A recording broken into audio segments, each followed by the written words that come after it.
The following is a brand new podcast because what the world needs most is another damn podcast. A 1, 2, 3, 4.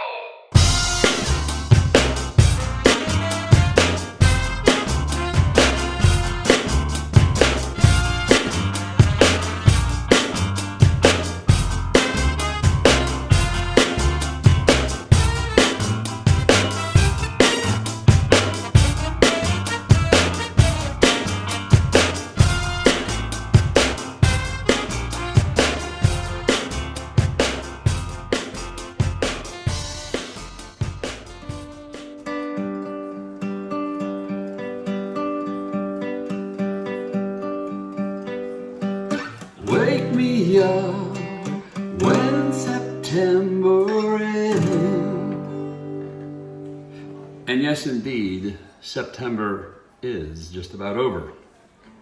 Welcome to another episode of A Very Odd Caster.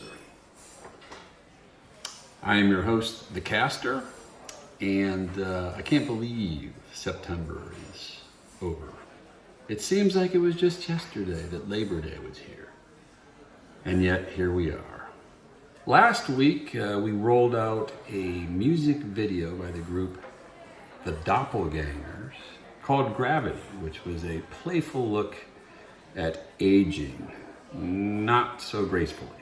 And we're going to stick with that theme this week. And there's been a lot of scientific studies on aging and longevity. And a few weeks ago, NBC had an article, and the headline said, "Too much blue light can accelerate aging, at least for flies."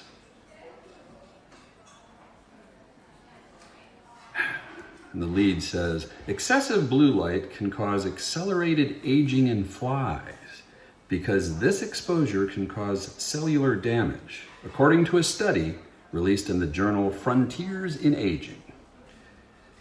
I don't know. To me, Jeff Goldblum doesn't look a day over 70. So, the media has always kind of been in denial about the whole aging thing. And they kind of try to give people false hope with some of their little glib sayings, The one that used to be the main saying for people entering middle age was, "Life begins at 40. No, it doesn't.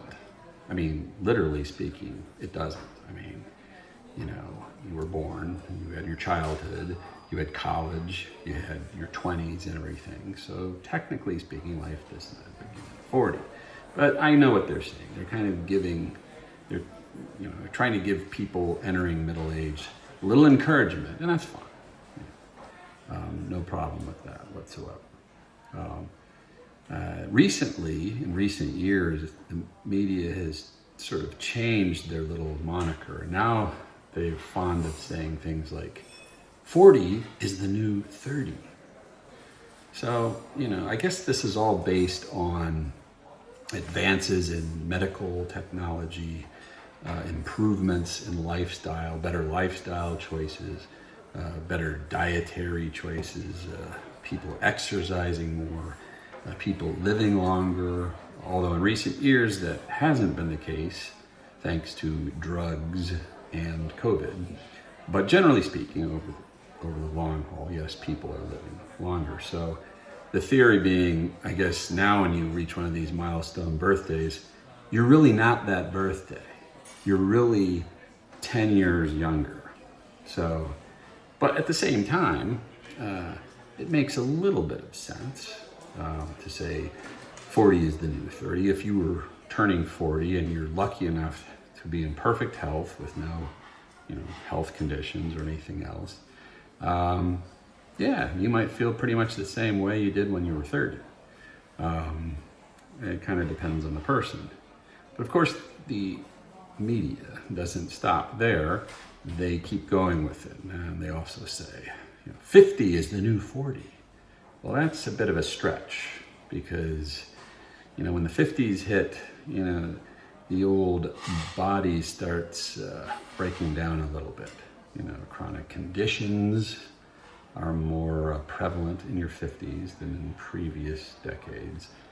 You're getting older, so it's a tougher sell to say, hey, 50 is the new 40, especially if 40 was the new 30. Are you telling me now that what? You turn 50 and you feel like you're 30? Probably not. Now, there are some people who just cruise through life. They spend 90 years on this planet, great health, vigorous, just a model for everybody to live by. And then, of course, they get hit by a bus. But anyway, the media keeps going with this. 60 is the new 50. 70 is the new 60. 80 is the new 70. 90 is the new 80. How does that work exactly?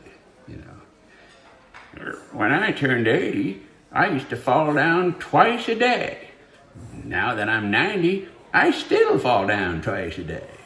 What the hell does that mean, right? And what's next? How far are they going to push this thing anyhow? Dead is the new 90. Hi, I'm dead, but I feel just as good as I did when I was 90. Anyhow, the bottom line is everyone ages differently, right? And for those of us who, are still in good health as we get older, we are blessed, and that's the end of the story. So as people age, they tend to look back on their younger years and reflect on, well, what would I have done differently? What are the lessons you learn, right, as you get older? That can be a trap if you are reflecting too much, dwelling too much on maybe mistakes you made or life choices or whatever. Better to live in the present and look towards the future, but it's natural to look back and ask yourself, what would I do differently? Fortunately, thanks to developments in modern technology, I have the ability to go back and actually interview my younger self. So without further ado, here we go.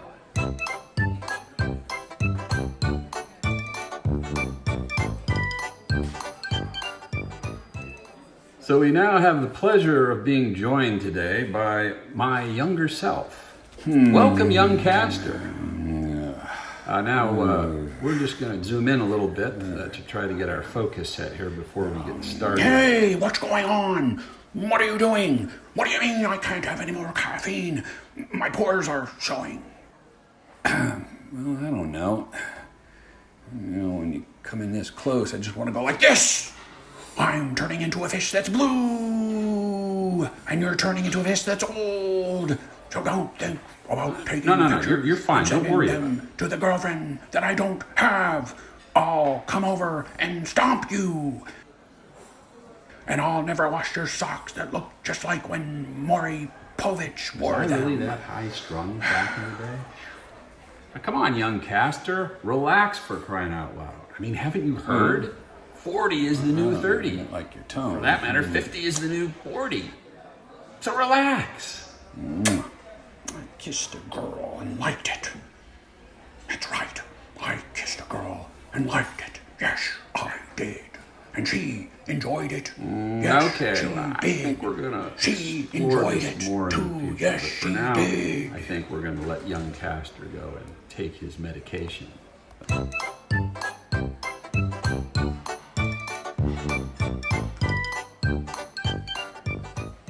But for now, it's time for some odd news from the Odd Caster.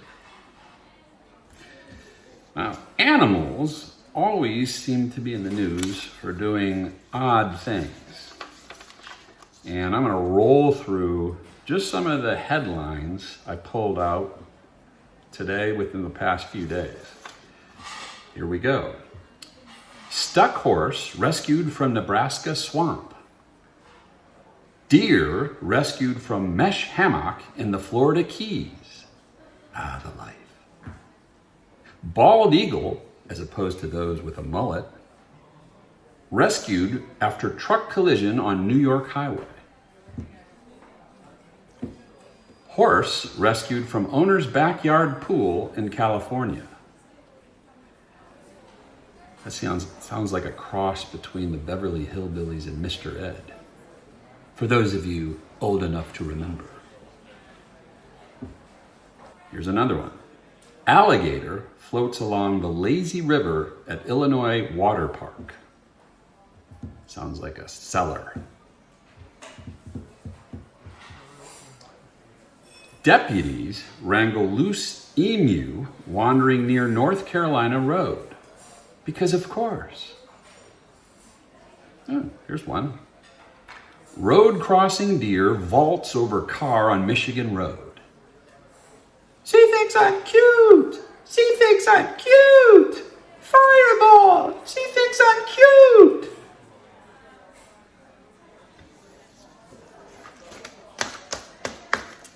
If you don't know claymation, you don't get that one. Kitten rescued from inside wall of Massachusetts home. Godzilla lizard found climbing on Florida home's window.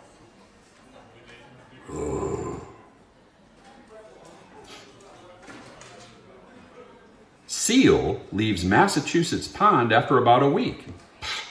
I didn't even know Seal was back on tour again.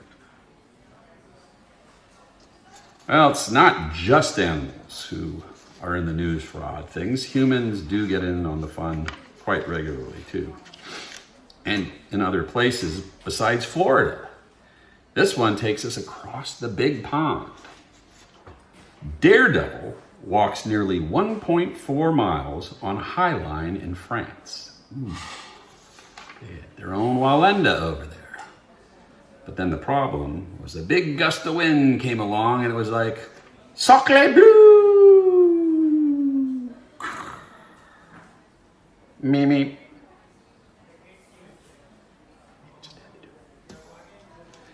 And that's the news. You can use it, you can lose it, just don't abuse it.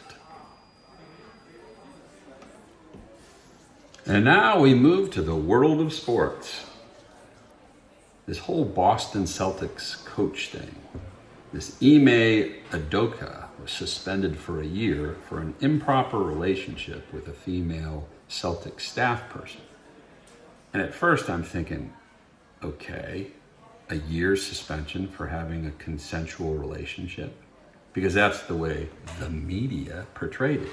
Oh, it was consensual. It was consensual. You know, I don't really know what the heck happened. The Celtics are very mum. They're trying to keep it in the family, keep it in-house. I understand that. But stuff has been sort of trickling out. Oh, that was a bad choice of words. Stuff has been leaked. Oh. Help me, people. Where is the forest when I need it? Okay, so things are being said that Udoka actually maybe was crossing the line here, and there was more to the story that obviously required a harsher punishment. Because if it was just a consensual relationship, you know, I guess he was engaged to an actress.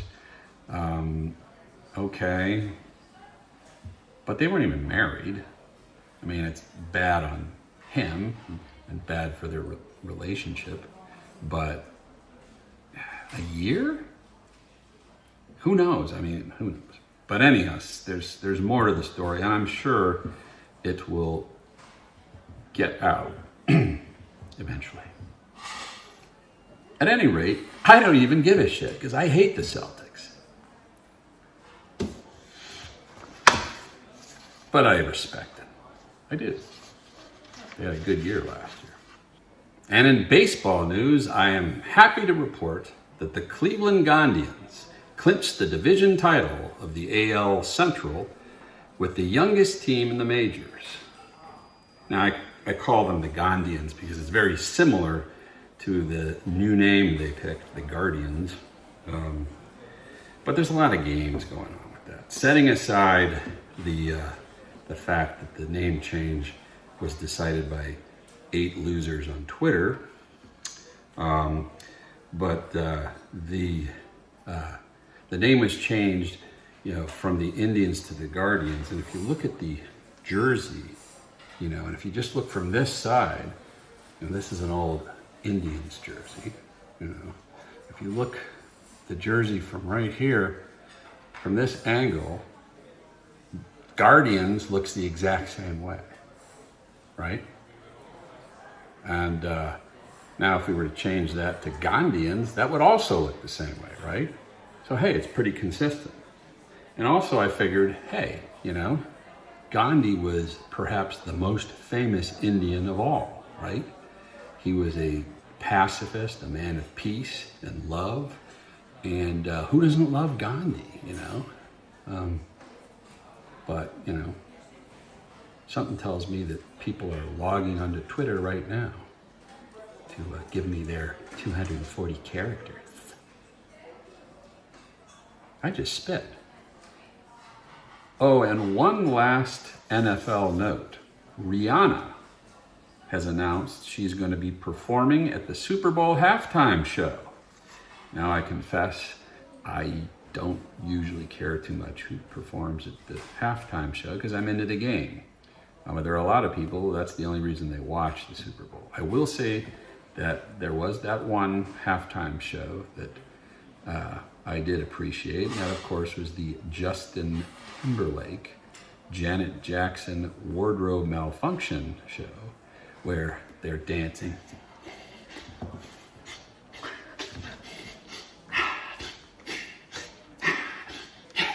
Justin's up there,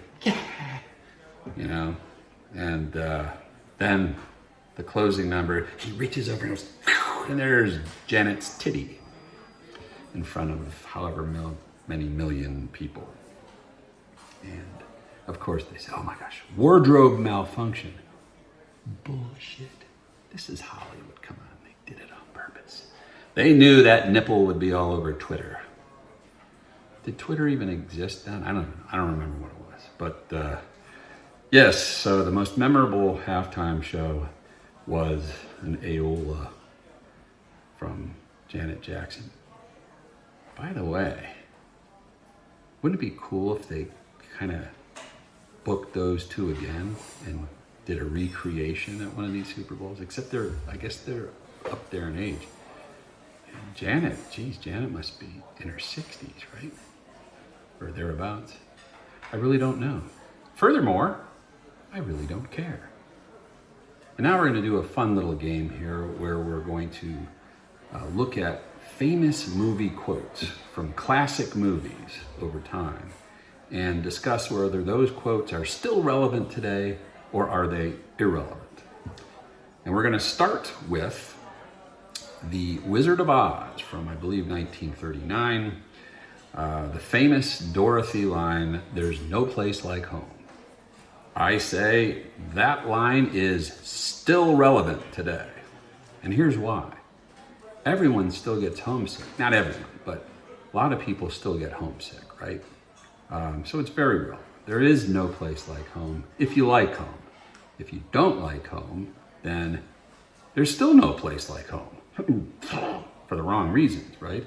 And if you're homeless, I guess there's still no place like home because you kind of wish you had one, right?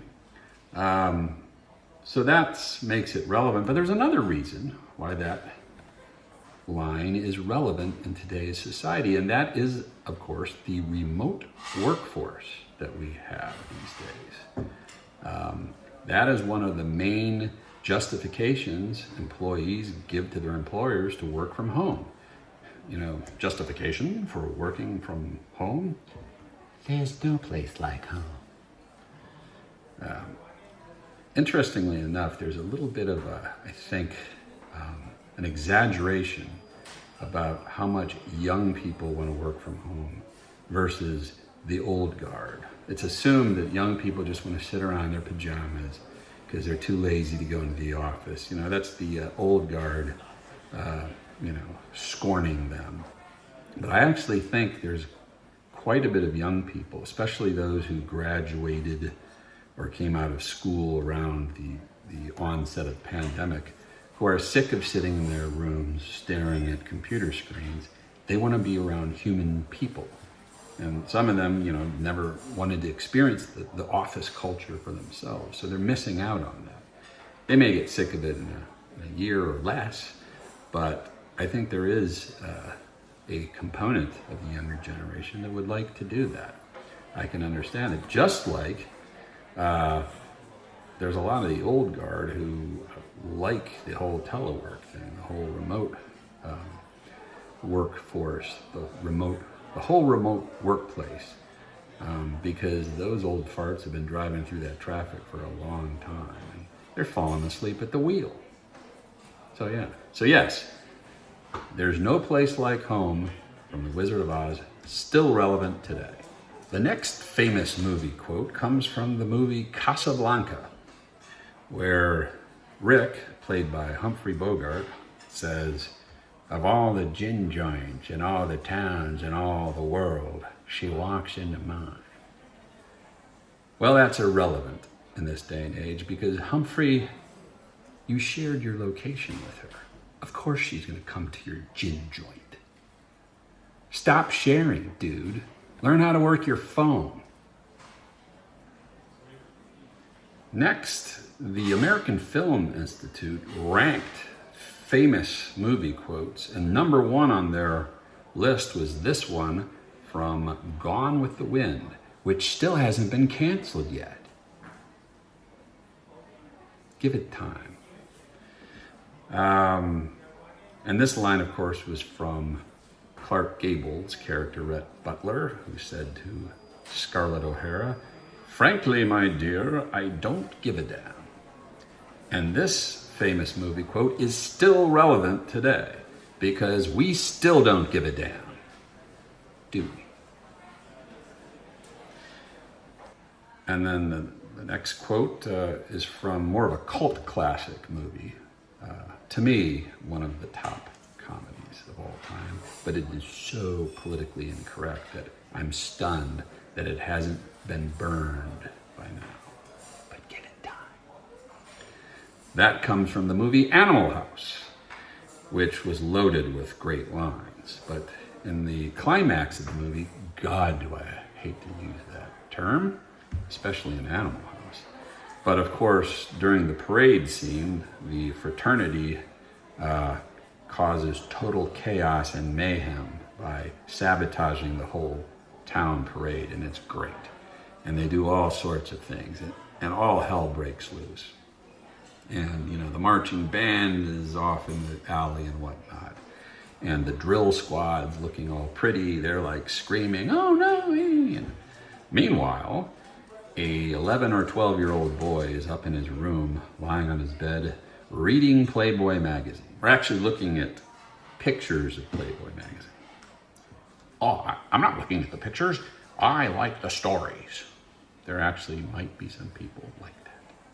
Anyhow, the little kid is staring at these naked pictures, and just then, a fruit fly flies by him. Hold on.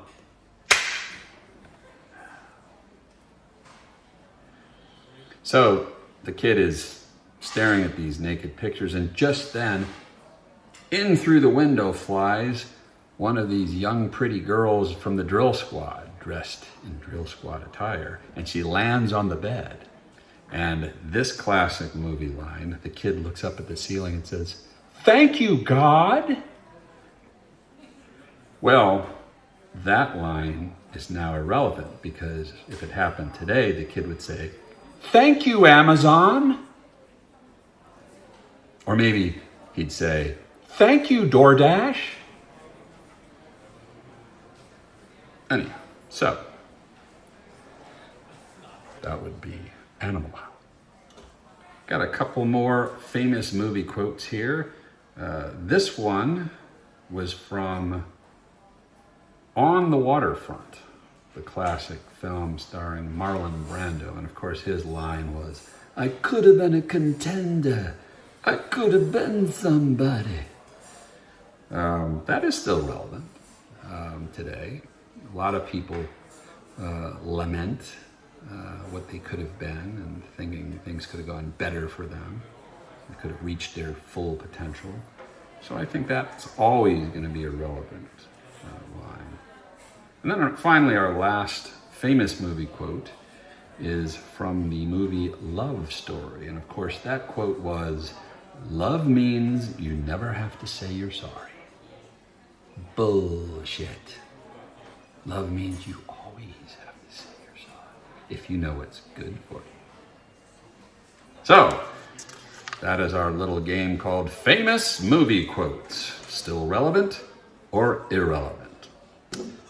And now, it's time for a word from our make-believe sponsor. This week's make-believe sponsor is Niagara Heavy Finish. Just a little bit of Niagara 30 minutes before sex, and you'll be sure to have a heavy finish. Ooh. Excuse me. Hello. It's Dr. Jack Griffin, our producer. Hi, Jack. Didn't expect to hear from you here right in the middle of our program. Ooh, really? Oh, okay. All right, I'm on it. Thank you.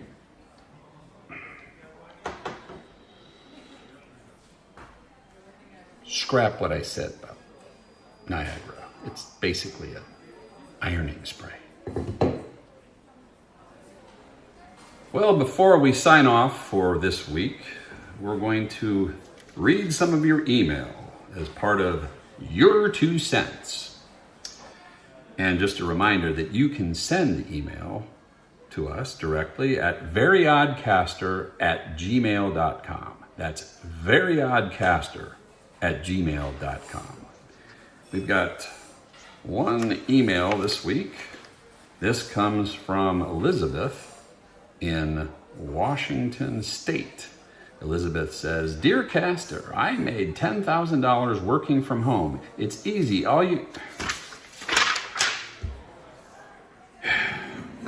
That's all. Don't forget to use your Niagara. Have a good weekend, everybody, and welcome to October.